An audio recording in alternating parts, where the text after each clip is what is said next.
What's up? Welcome back to Nowstalgia. Dave here with a review of Anyone But You, the new R-rated romantic comedy slash sex comedy starring Glen Powell and Sydney Sweeney, directed by Will Gluck, who in fact is a rom-com vet, the director of Easy A and Friends with Benefits. And it's just nice to get a studio rom-com again because we just don't get these movies anymore. Unfortunately, the rom-com has kind of fallen away from in the mainstream movie making sense for many reasons, including the arrival of streaming, audience disinterest, the box office kind of killing these movies' potential, partially because of streaming's effect, many reasons.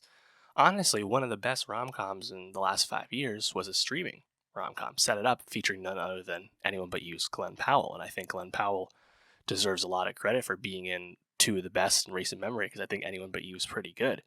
And it's just kind of a nice, warm feeling, this movie. I think a lot of the appeal with this would be those two leads, and the kind of behind the scenes tabloid dumb nature to this press tour regarding Anyone But You. Glen Powell and Sydney Sweeney have amazing chemistry together in real life promoting this movie, and of course there's a lot of tabloid drama behind whether people think they're together or not. Certainly help sells the film, and I think they're both very committed to Anyone But You, especially Glen Powell, who's very eager and game to make fun of himself and lampoon himself, and he's just, I think, really winning in this kind of situation. And Sweeney, who definitely had her biggest acting turn to date from a dramatic sense earlier this year with the Reality Winner movie Reality. This is obviously a different speed from that, and of course a different speed from her breakout role on Euphoria. And I think she's still pretty good in Anyone But You, but Glen Powell kind of outshines her just a little bit more. He's a bit more capable and adept at handling really snappy and quick dialogue in some of the more verbal fighting scenes that you get in Anyone But You. Nonetheless, I think they're a good match. At the end of the day, you're watching an R-rated comedy where two hot people hate each other until they realize they're together. Like, it's giving you what you want. It's giving you what you signed up for. And I think it executes on that pretty well. The meet cute in the beginning, the contrived reunion later on after their hookup goes awry in the morning. And then by sheer happenstance, they end up attending the same wedding, with this reunion. I think it obviously all that's contrived, what you expect from the genre, but it's all pretty capable, pretty believable nonetheless. You're willing to go with it. And as a result, we're going to Australia for a destination wedding at this gorgeous house on the beach. And yeah, you were kind of off to the races. You have Alexandra Shipp, who is the sister of Glen Powell's character's best friend, and she is marrying B, Sydney Sweeney's character, B's sister, played by Hadley Robinson. And as a result, the families are coming together. And yeah, I think kind of hijinks ensue, and it kind of has all the things you want. Like, it's not shying away from the fact that our leads are very attractive, nor is really anyone in the cast not very attractive. And there's some really funny humor in this movie, particularly these scenes where various characters in the family are trying to influence and gaslight and lead B and Ben, Glen Powell's character Ben, lead them into kind of forming up and being together. And as a result of Ben and B's annoyance with the whole situation, they decide to fake it for the sake of keeping up appearances for the wedding, even though they don't really like each other. And of course, it turns out they do like each other. Shocking.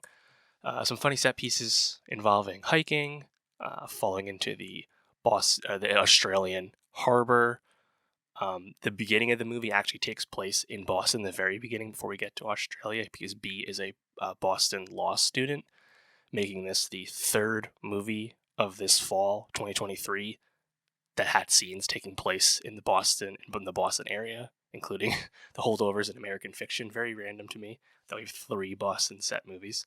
Nonetheless, yeah, I mean, I think the greater cast I really quite enjoyed. I mean, a big Hadley Robinson fan at this point. She's had a really nice year. It's probably, I think, most meta about this is you have Rachel Griffiths and Dermot Mulroney together as the parents of B. And of course, that is a very meta reference because that's a reunion of My Best Friend's Wedding, which is an inspiration, you could say, for the plot of Anyone But You. There's also a lot of references to Much Ado About Nothing, the Shakespeare, and there's actually like specific references to lines from that play in this movie.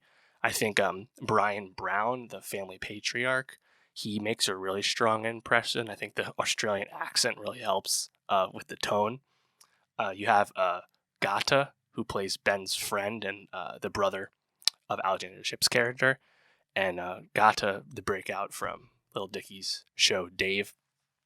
He's really funny. I think he has a fun comedic energy that he brings to Anyone But You.